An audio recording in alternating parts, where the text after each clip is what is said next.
मुझे तो सिर्फ सवाल पूछने आप लोगों को, उत्तर प्रदेश के और बिहार के लोगों को मुझे सवाल पूछने हैं। आपके यहाँ के राजनेता कुछ नहीं करते, आप बाहर जाते हैं, बाहर जाके आपको इस संघर्ष का सामना करना पड़ता है। आपको नहीं लगता कि आप हर जगह जाके अपमानित होते हैं? बिहार से क्यों? बिहार में खाने पीने को मिलता नहीं है? जो महाराष्ट्र में आए हो, हाँ, वहाँ पे क्या प्रॉब्लम है? धंधा पानी नहीं है, बराबर है, इसलिए आते हो ना। तो वहाँ की गवर्नमेंट क्या कर रही है? महाराष्ट्र इतना पैसा देता है उधर गवर्नमेंट को, बिहार के उधर उनको को पूछो ना तुम लोग। दोस्तों, याद होगा आपको किस तरह से पंजाब की गलियों में कुछ महीने पहले अनाउंसमेंट किया गया था, भाई ये लोग पंजाब छोड़ दें। यहाँ तक कि कुछ साल पहले पंजाब के सीएम थे चन्नी, उन्होंने भी भैया शब्द का इस्तेमाल किया था बिहारियों के लिए। यहाँ तक कि बिहार चुनाव से ठीक 2 महीना पहले ही पंजाब के कुछ पंचायत ने ये तक कहा था कि जो भी पंजाब के अंदर भैये लोग रह रहे हैं वो 8 बजे के बाद रात के न निकले, सुबह के 8 बजे तक ना निकले। वो छोड़िए, आए दिन इंटरनेट पर वीडियो वायरल होते रहते हैं, कभी मुंबई का, कभी कहीं का, बिहारियों को गाली दी जाती है, वो तो देखते ही होंगे। चलिए वो भी छोड़िए, कमेंट तो देखते होंगे ना वीडियोस पर, कैसे कैसे शब्द का इस्तेमाल किया जाता है बिहार के लिए। लेकिन आज फिर हजारों वीडियोस वायरल हैं, ट्रेन में अपनी नंबर का इंतजार करते हुए भीड़ बनकर फिर से रोजी रोटी की तलाश में प्रदेश का रुख करते बिहारी। जी हाँ, बिहार का चुनाव दोस्तों खत्म हो चुका है और पलायन शुरू हो चुका है। बिहार में हुए विधानसभा चुनाव की हलचल पूरी तरह से खत्म हो चुकी है। महीनों तक चले प्रचार, रैलियों, नारों और बहसों का शोर अब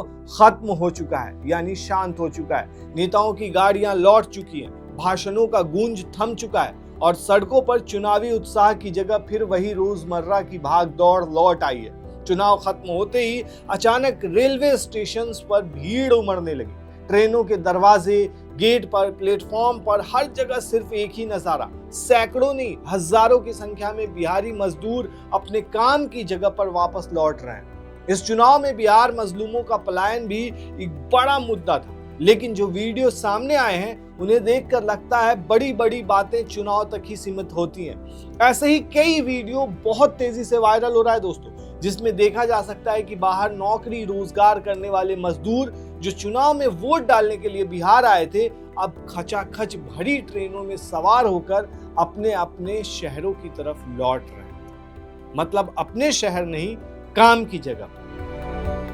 दोस्तों, वीडियो में ट्रेन की हालत देखकर अंदाजा लगाना मुश्किल नहीं है भीड़ कितनी ज्यादा है। डिब्बों में बैठे लोगों के लिए जगह नहीं, कई लोग दरवाजे पर खड़े हैं, कोई छत पर चढ़ने की कोशिश कर रहा है। हर किसी के चेहरे पर बस एक ही भाव, चुनाव हो गया, अब वापस काम पर लौटना है। ये वीडियो बिहार के उस सच को फिर याद दिलाता है कि आज भी लाखों लोगों को रोजगार के लिए अपने घरों से दूर जाना पड़ता है। चुनाव में चाहे जितने वादे किए जाएं, असल जिंदगी में दोस्तों उनकी मजबूरी वहीं की वहीं रहती है। वीडियोस पर हजारों कमेंट, ठीक हुआ तुम्हारे साथ, पैसे में बिक गए और न जाने क्या क्या। लेकिन दोस्तों, ये सीन सिर्फ वीडियो नहीं बल्कि एक बड़ा सवाल बनकर रहेगा। क्या बिहार कभी ऐसी जगह बनेगा जहां लोग बाहर न जाकर घर में रोजगार पा सके? क्या पलायन बिहार की नियति बन चुकी है? सच्चाई क्या है जानते हैं आप? सच्चाई ये है दोस्तों कि आज भी इस मिट्टी का युवा अपने कंधों पर सपनों का बोझ लेकर निकल पड़ता है,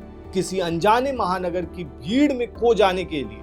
घरों के आंगन अब भी सूने हैं, क्योंकि बुजुर्ग माँ बाप के जिगर का टुकड़ा रोजगार की तलाश में अब प्रवासी मजदूर बन चुका है। दोस्तों, अदम गोंडवी का एक शेर है, काफी मशहूर है, तुम्हारी फाइलों में गांव का मौसम गुलाबी है, मगर ये आंकड़े झूठे हैं, ये दावा किताबी है। आंकड़ों और भाषणों में विकास की गति तेज बताई जाती है, सरकारें आर्थिक वृद्धि के प्रतिशत गिनाती है, सड़कों की लंबाई बताती है और लोक कल्याणकारी योजनाओं का क्रेडिट लेती है। लेकिन जमीनी सच्चाई ये है कि ये सब रोजगार में तब्दील नहीं हो पाया। नौकरी का सपना आज भी लाखों युवाओं की मुट्ठी से रेत की तरफ फिसल जा रहा है।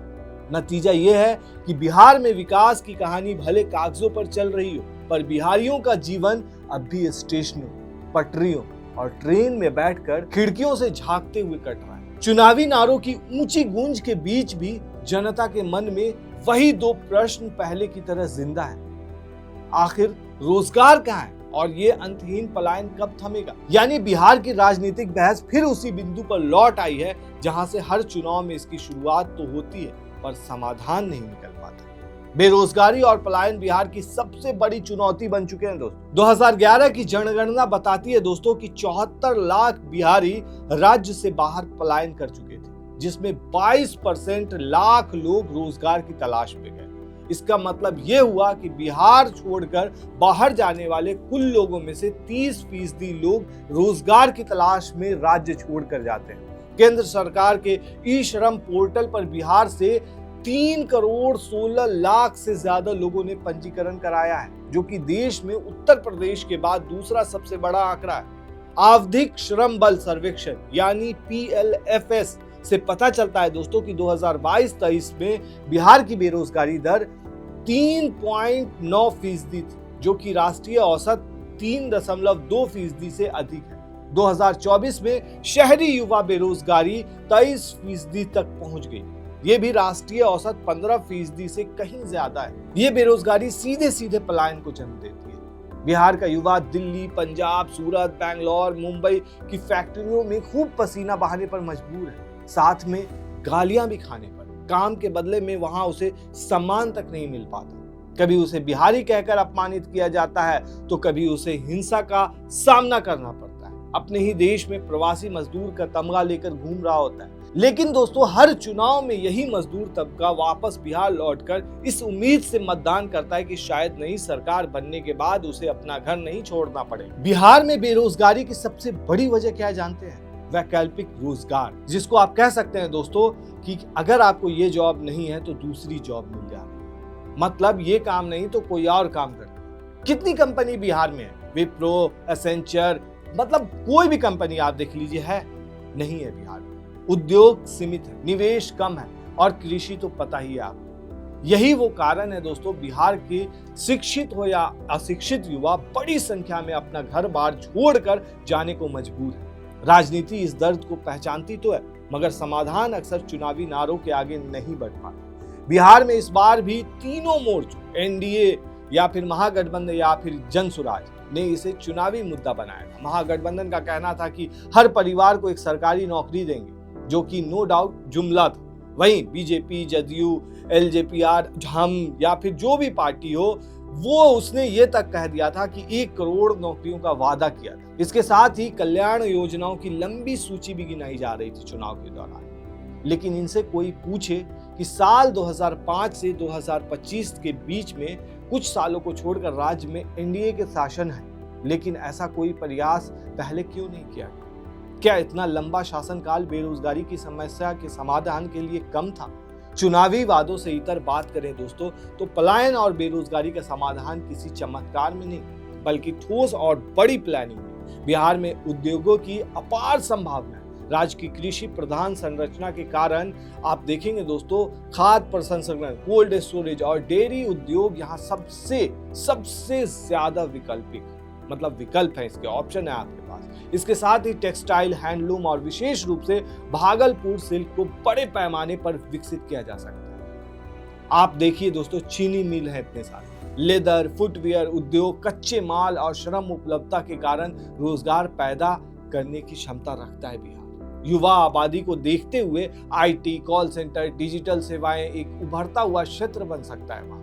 वहीं दोस्तों, नवीकरणीय ऊर्जा, विशेषकर सौर ऊर्जा की बात करें, मशीनरी, पैकेजिंग उद्योग राज्य में नए निवेश और स्वरोजगार को गति दे सकते हैं। उचित बुनियादी ढांचा, बाजार कनेक्टिविटी, कौशल प्रशिक्षण और नीति स्थिरता मिल जाए तो यही उद्योग बिहार को ऐसी ऊंचाई पर लेकर के जाएंगे जहां देखेंगे लोग तो और कहेंगे कि वाह, बिहार अब बिहार है। और पलायन की समस्या को जड़ से खत्म किया जा सकता है। अगर कोई राजनीतिक दल वाकई पलायन रोकना चाहता है तो स्थानीय उद्योगों, विशेषकर MSME को बढ़ावा देना होगा, मनरेगा को कृषि से जोड़ना होगा, स्टार्टअप के लिए सस्ती वित्तीय पहुंच जैसे रोजगार आधारित अर्थव्यवस्था बना सकते हैं। आपको जानकर ताज्जुब होगा दोस्तों, बिहार में सिर्फ 3,386 फैक्ट्रियां और उद्योग हैं। इसमें मात्र 1,17,000 लोगों को ही रोजगार मिला है। यह आंकड़ा खुद बताता है कि समस्या की जड़ कहां है। जब तक बिहार उद्योग आधारित विकास मॉडल नहीं अपनाएगा तब तक लाख योजनाएं आए पलायन जारी रहेगा। वहीं दोस्तों गरीबी का जख्म भी अब तक भरा नहीं है। नेशनल फैमिली हेल्थ सर्वे यानी NFHS 5 बताता है कि आज भी 33% लोग बहुआयामी गरीबी यानी MPI से जूझ रहे हैं। ये राहत जरूर है कि 2015-16 की तुलना में 2 करोड़ लोग गरीबी से बाहर आए, लेकिन ये सुकून उस समय फीका पड़ जाता है जब ये याद आता है कि देश का सबसे गरीब राज्य अब भी बिहार है। शिक्षा की तस्वीर भी दोस्तों सुंदर नहीं है।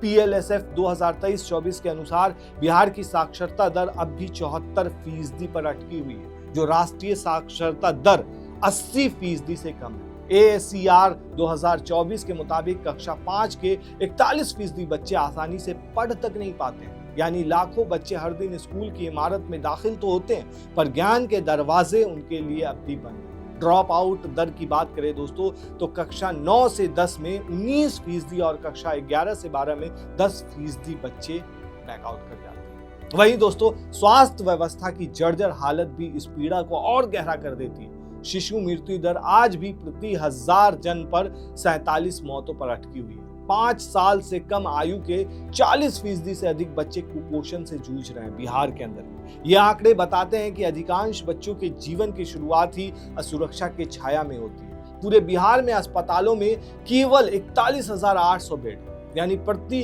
1000 लोगों पर महज 0.3 बेड उपलब्ध है, जबकि राष्ट्रीय औसत 1.7 बेड का है। टीकाकरण की धीमी गति, डॉक्टरों की भारी कमी और जर्जर प्राथमिक स्वास्थ्य केंद्र ये सब मिलकर लोगों को ये सच्चाई याद दिलाते हैं कि यहाँ बीमार पड़ना किसी अभिशाप से कम नहीं है। दोस्तों ये सारी समस्याएं हैं, लेकिन इस बार फिर से चुनाव में क्या वादे किए गए और उसको कितना इंप्लीमेंट किया गया। 2 करोड़ रोजगार का वादा किया गया है। अब देखने वाली बात है कि बिहार में क्या होता है और इस बार तस्वीर बदलती है या नहीं। दोस्तों इस पूरे वीडियो पर आप क्या कहते हैं हमें कमेंट में बताएं और वीडियो अच्छा लगा हो तो शेयर जरूर करें।